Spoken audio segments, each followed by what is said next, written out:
So the final video in what has become my yearly Yakuza release celebration is a review of the Yakuza Like a Dragon film. Now, I was not aware that they had made a film about the series, but it came up, I think, in an eBay feed or something, and it was extraordinarily cheap, maybe $5 or $6. So I gave it a shot, and I'll tell you what, this is a unique movie.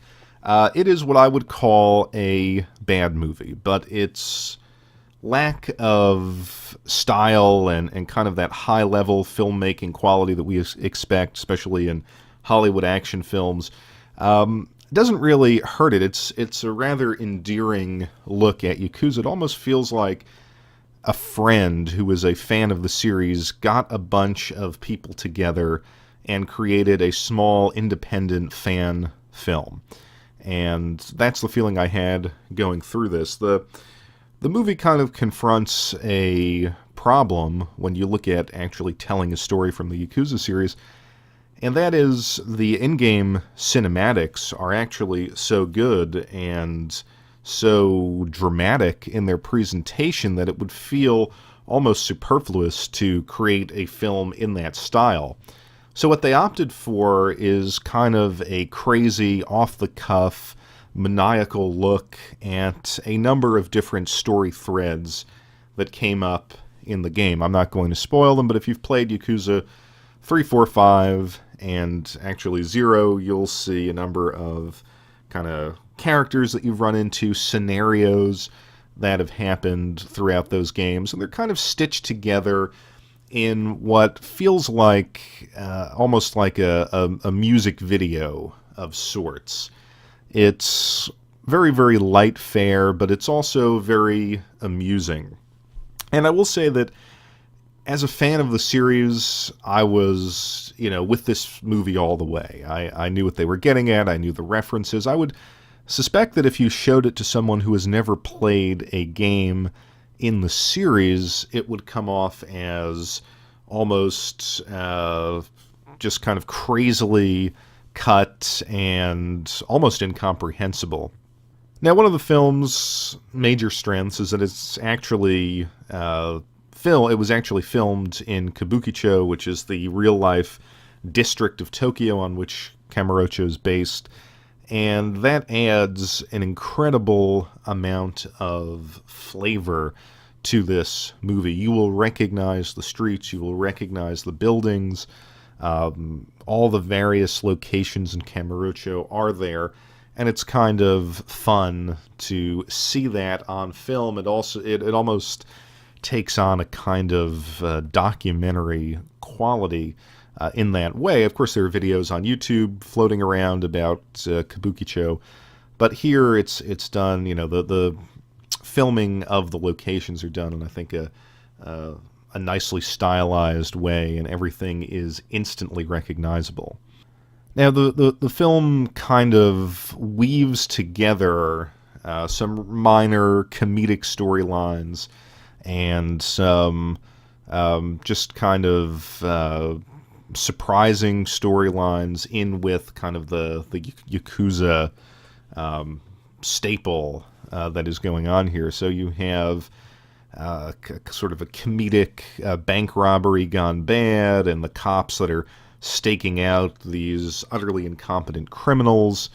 You've got the Haruka storyline, which is there for, I guess, emotional resonance, but it's poorly developed. You have this storyline about a young couple who go on a kind of minor crime spree while this Yakuza war is taking place in Kabukicho, and it turns from kind of cute to sad. And then, of course, you have the Kiryu storyline, and you've got a little blip about a masochist informant. You've got Korean special agents who have their own interests in this Yakuza battle that's going on. So I can't say that any of these story threads are woven together in a convincing way. They're all there, and they are in turn humorous. They try to break up, I guess, the action of the main storyline. Now, keeping with this idea of humor is the combat. And obviously we know that the Yakuza series is comically violent. Some of the over-the-top heat actions are brutal, but they're also funny given the storylines that exist in the games. And they really captured that here. The fighting and the battle scenes are shot in a way that I think, anyway, as someone who doesn't watch a lot of international action movies, they're kind of shot with the realization that this is not a big budget film. These are not, Avengers Hollywood style action sequences. 危ないぞ。逃げろ。え？どういうこと？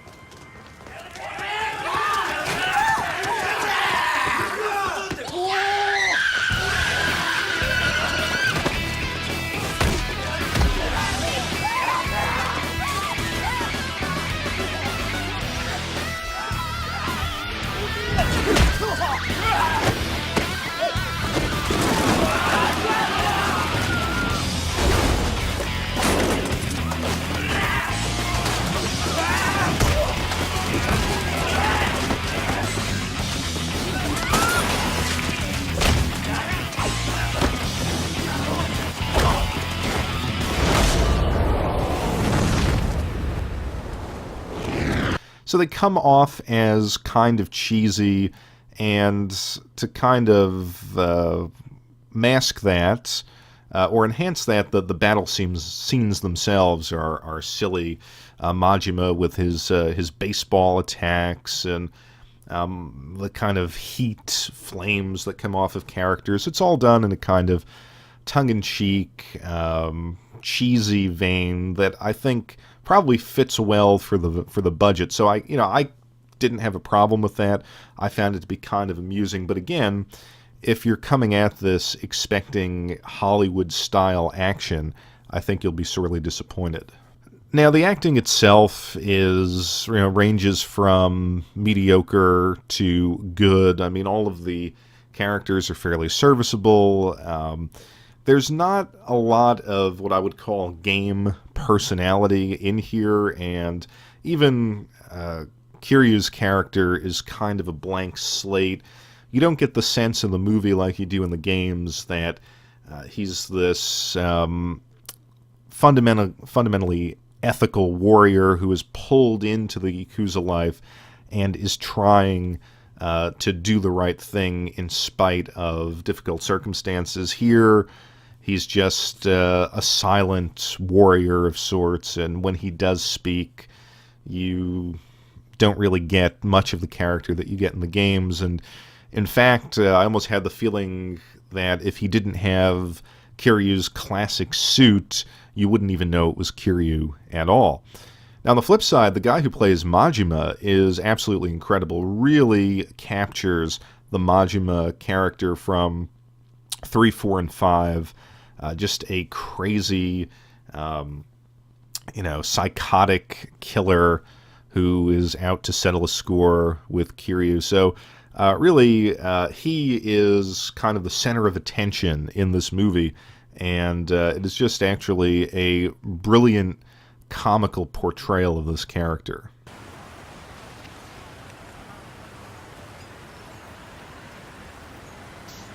道に唾吐いたらあかんやろ。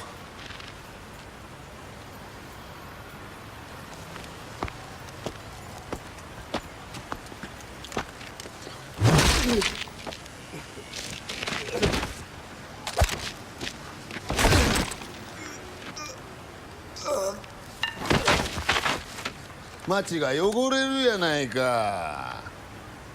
なあ。 So in the end, I came away from this movie feeling somewhat satisfied. I was bored, and I figured, let me just put this in and see what it's about. And as a fan of the series, I felt like this was a nice little diversion from the games. Like I said, this is a bad movie. There's none of the stories are well developed. The film, I guess you would call the sort of technical mastery of film isn't there. The high budget battle sequences aren't there, but it still manages to be fun.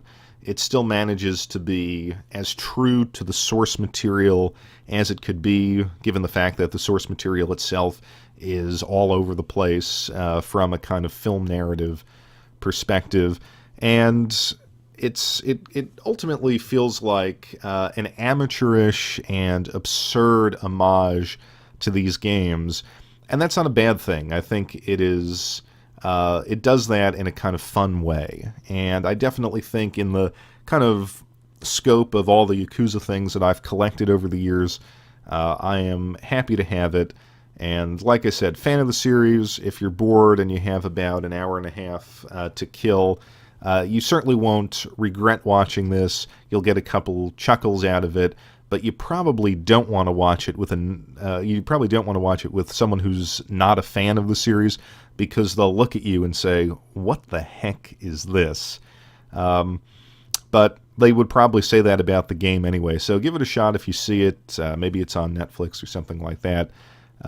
Certainly not a wasted $6.